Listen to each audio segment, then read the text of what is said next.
चलो अब chapter number 2 कौन सी का है? होम साइंस का। ठीक है, अब संक्रामक रोगों से बचाव। क्या है तुम्हारा? संक्रामक रोगों से बचाव। हमको संक्रामक भी समझना है और रोगों को भी समझना है, तब बचाव। पहले इनके बारे में हम चर्चा करेंगे, तब ना हम बचाव के बारे में सोचेंगे कि कैसे बचनी चाहिए, कैसे इसकी बचाव होगा। ठीक है, पर संक्रामक रोग एक व्यक्ति से दूसरे व्यक्ति में फैलना, वही संक्रामक रोग होता है।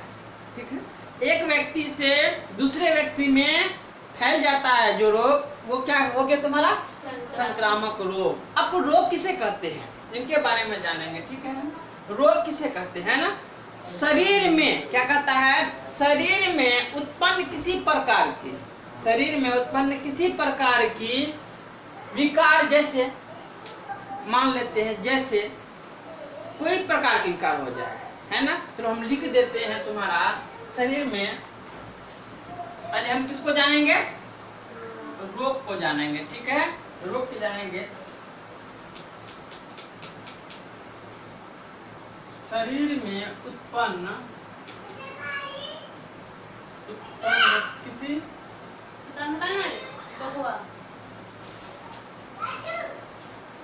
प्रकार के विकार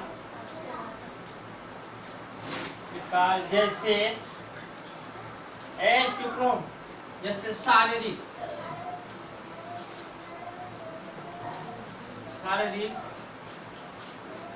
मानसिक, सामाजिक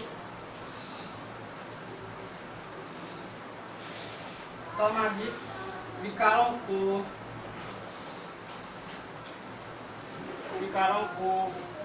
रोग कहते हैं। क्या कहते हैं? रोग कहते हैं। थोड़ा हम ध्यान दे देते हैं। रोग यानी संक्रामक रोग किसे कहते हैं? एक व्यक्ति से दूसरे व्यक्ति तक जो फैलता है उसको हम क्या कहेंगे? संक्रामक रोग। अब हम संक्रामक रोग तो थोड़ा सा समझना है, लेकिन मेन समझना किसको? रोगों को। मेन समझना किसको? रोगों को। यानी शरीर में उत्पन्न, शरीर अपने बॉडी के अंदर जो उत्पन्न किसी प्रकार के विकार, जैसे मान लेते हैं शारीरिक हो या मानसिक हो या सामाजिक हो, ये सब क्या है? अब किसी किसी को शारीरिक रोग होता है, किसी किसी को मानसिक रोग होता है। अब मान के चलो मानसिक रोग तुम्हारा क्या आ गया? ये दिमाग से जो रोग होता है। क्या होता है? जो दिमाग में जो रोग होता है। अब एक बीमारी की वजह से दिमाग की यानी उसका साइकोलॉजिकल प्रॉब्लम के कारण वो कुछ से कुछ करने लगता है, तो वो मानसिक रोग कहलाएंगे। और शारीरिक जो शरीर से होता है, जो शरीर में होता है, वो क्या कहलाएंगे? उसको शारीरिक। एक समाज में भी एक प्रकार के रोग होते हैं। इन्हीं मतलब शारीरिक, मानसिक, सामाजिक विकारों को हम क्या कह सकते हैं? रोग कहेंगे। बोलो संक्रामक किसे कहते हैं? ये भी समझ गई, यानी एक व्यक्ति से दूसरे व्यक्ति में फैलना संक्रामक कहलाएंगे। और रोग यानी शरीर में उत्पन्न किसी प्रकार के विकार को हम क्या कहेंगे? जैसे शारीरिक, मानसिक, सामाजिक विकारों को हम रोग कह सकते हैं। बोलो समझने में कोई दिक्कत नहीं। अब चलो एक चीज और है तुम्हारा, रोग के दो प्रकार हैं। कितने प्रकार होते हैं? दो प्रकार होते हैं। क्या चीज का? रोग के कितने प्रकार होते हैं? दो प्रकार होते हैं। मान लो ये तुम्हारा रोग है। क्या है ये? रोग है ना, हम लिख देते हैं। ठीक है, अब एक प्रकार तुम्हारा क्या है रोग का? एक होता है जन्मजात रोग। सुनो, एक होता है जन्मजात रोग, दूसरा क्या होता है तुम्हारा? उपार्जित रोग।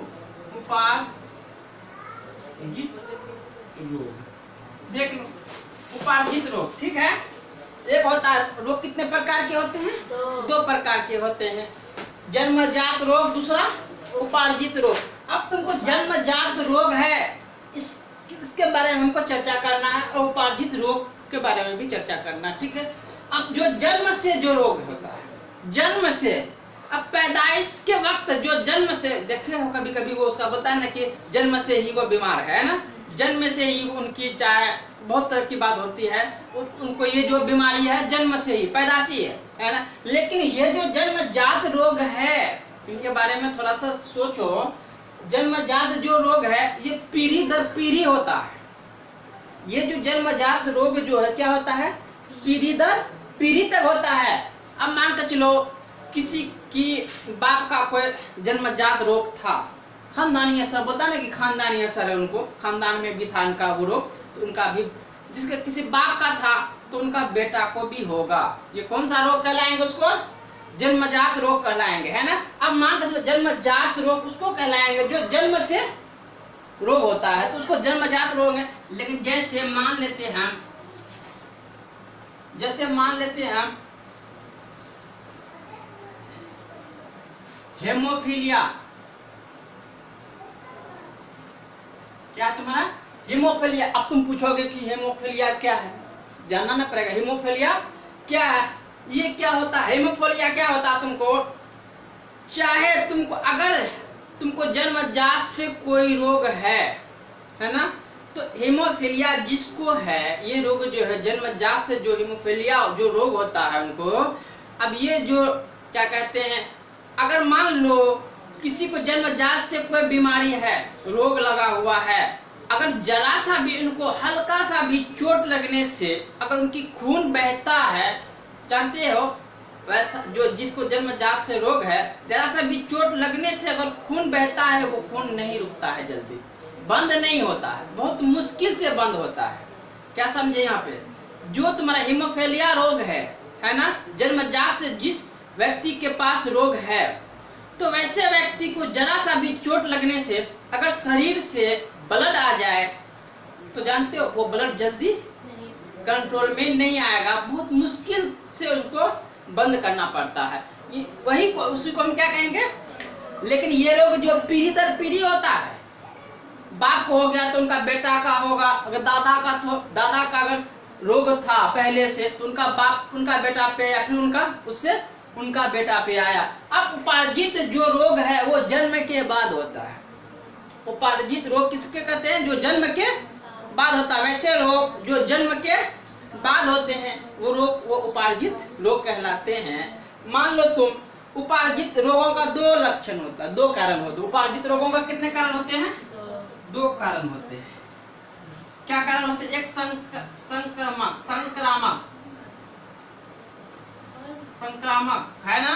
उपार्जित रोगों कितने किस्म है, संक्रामक यानी असंक्रामक बोलते हैं इसको, असंक्रामक रोग। एक होता है संक्रामक रोग, इधर ध्यान दो, संक्रामक रोग है ना। एक होता तुम्हारा संक्रामक रोग, ये उपार्जित रोगों में आता है, क्योंकि ये जो रोग कब होता है, जन्म के बाद होता है। अब यानी जन्मजात रोग जन्म से पहले, यानी माँ के पेट से जैसे शिशु जन्म लेते हैं तो तभी से उनको रोग होता है, क्योंकि उनका पीढ़ी उसका बाप का था तो बेटा को भी होगा। लेकिन ये उपार्जित रोगों में नहीं होता, जन्म के बाद जो रोग होता है वो उपार्जित रोग है। लेकिन उपार्जित रोगों का दो लक्षण है, कितने, दो भागों में बांट दिए हैं, एक असंक्रामक रोग, दूसरा संक्रामक रोग। अब देखो संक्रामक रोग तुमको पहले हम समझाए थे। ये जो रोग क्या होता है, फैलता है, एक व्यक्ति से दूसरे व्यक्ति तक फैलता है। लेकिन असंक्रामक रोग है ये नहीं फैलता है, असंक्रामक रोग नहीं फैलता है।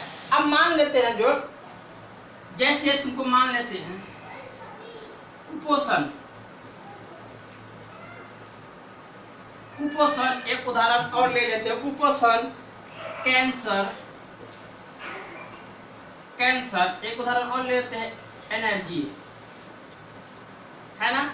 अब दूसरा एक ले लेते हैं, इसमें क्या होता है, संक्रामक, ये क्या होता है, ये रोग क्या होता है, फैलता है। ये रोग असंक्रामक रोग क्या होता है, नहीं फैलता है। और संक्रामक रोग ये फैलता है, एक व्यक्ति से दूसरे व्यक्ति तक फैलता है। अब देख लो तुम, जैसे इसमें क्या होता है, तुम्हारा टीबी हो सकता है ना, एड्स हो सकता है ना, बहुत तरह का ये तुम्हारा इसके अंदर आता है। किसके अंदर, संक्रामक रोग फैलता है। अब देखो कौन कौन बीमारी फैलता है तुमको जानना पड़ेगा, है ना, कौन कौन बीमारी फैलता है दिखता है। लेकिन यहाँ पे थोड़ा सा एक ये है कि क्या होता है, इसके जो दो लक्षण होते हैं, एक होता है अप्रत्यक्ष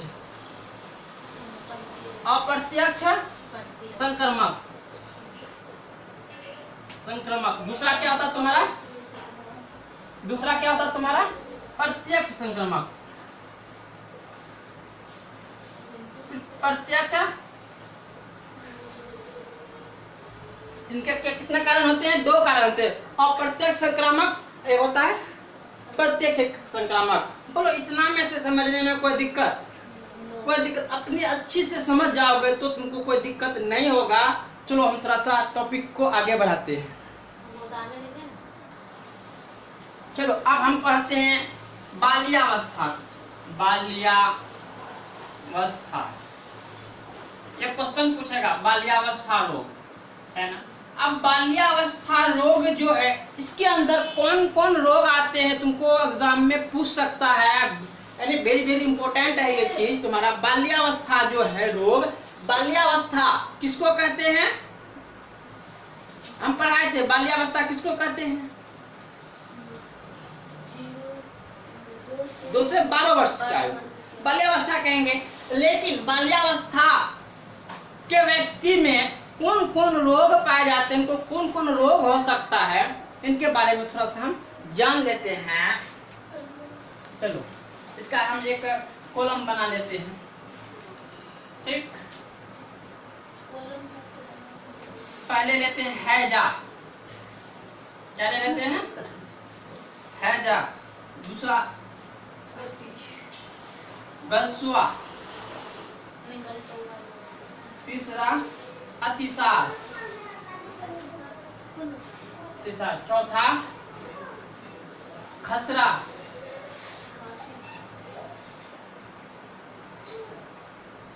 पांचवा शीतला, ये सब रोग है। छठा पोलियो।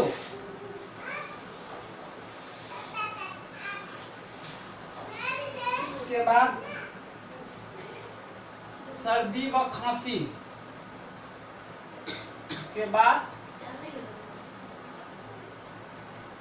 कुकुर रोग।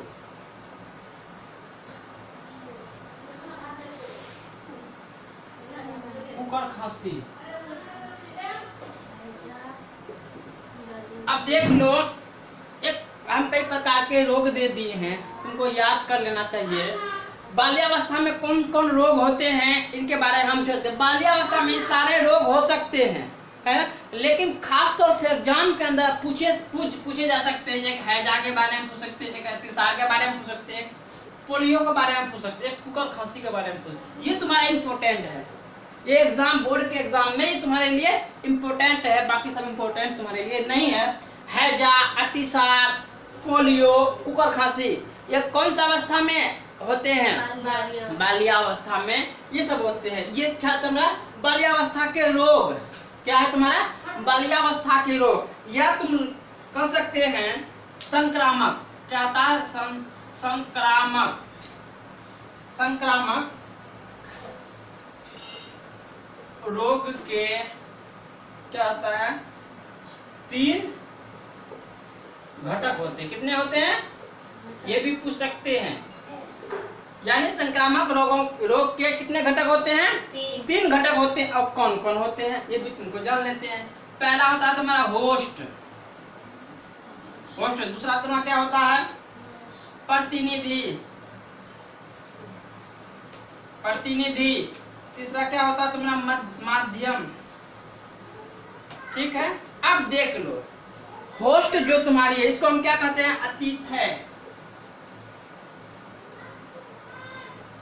अतिथय कहते हैं। ये तुम्हारा बीमारी है, ये रोग है, यह संक्रामक रोग। जो रोग फैलता है वो रोग के बारे में हमको, उनकी कितने घटक हैं? 3 घटक होते हैं, होस्ट, प्रतिनिधि, एक माध्यम।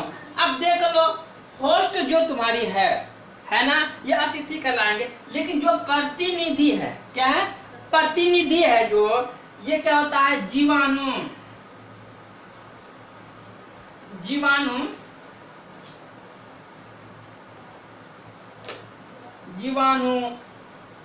विषाणु, इसके बाद तथा कृमि रोग, कृमि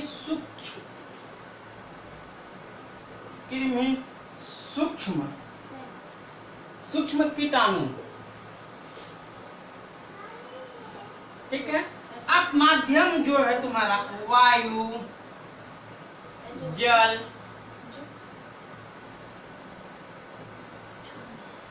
भोजन और कीड़ों के काटने से। देखो यहाँ पे सुन, संक्रामक रोग कितने घटक हैं? 3 घटक हैं। होस्ट, प्रतिनिधि, एक माध्यम होती है। अब होस्ट अतिथय को कहते हैं। होस्ट किसको कहते हैं? अतिथय कहते हैं। अब मान लेते हैं प्रतिनिधि। अब देखो प्रतिनिधि जो है, एक होता है जीवाणु, विषाणु, वायरस तथा कृत्रिम रोग। अब किनके माध्यम से फैलते हैं ये सब रोग? अब ये जो है जीवाणु, विषाणु तथा कृत्रिम सूक्ष्म जो कीटाणु जो है, किनके माध्यम से फैला जाता है? अब देख फैला माध्यम लिखा हुआ, एक वायु से फैला जाता है, दूसरा जल से फैला जाता है, तीसरा तुम्हारा भोजन से फैला जाता है, या कीड़ों के काटने से भी फैल सकते हैं। कौन रोग? संक्रामक रोग। अब देख लो वायु से मान के चलो किसी को टीबी की बीमारी है ना, टीबी की बीमारी है, वो छींक दिया, उनकी वायरस कहाँ गया? वायुमंडल में गया। उनकी वायरस जो है छींकना, खांसी करना, उनकी कहाँ गया? वायुमंडल में गया। तो वायुमंडल में से संक्रामक रोग हो सकता है, दूसरे को हो सकता है, जल के द्वारा भी हो सकता है, दूषित जल पीने से भी हो सकता है। अब देख लो, एक होता है भोजन खाने से। अब मान के चलो एक होता है अभी ताजा भोजन खा लेंगे तो ज्यादा बेहतर होगा। अब वही भोजन तुम 3 दिन बाद खाओगे तो संक्रामक रोग हो सकता है, या कीड़ों के काटने से भी होते हैं संक्रामक रोग। संक्रामक रोग के कितने घटक होते हैं? 3 होते हैं। अब ये सब है प्रतिनिधि में ये सब आते हैं। अब किनके माध्यम से ये रोग फैलता है, ये सब तुम्हारे सामने झलक रहे हैं। बोलो समझने में कोई दिक्कत नहीं है? ठीक है।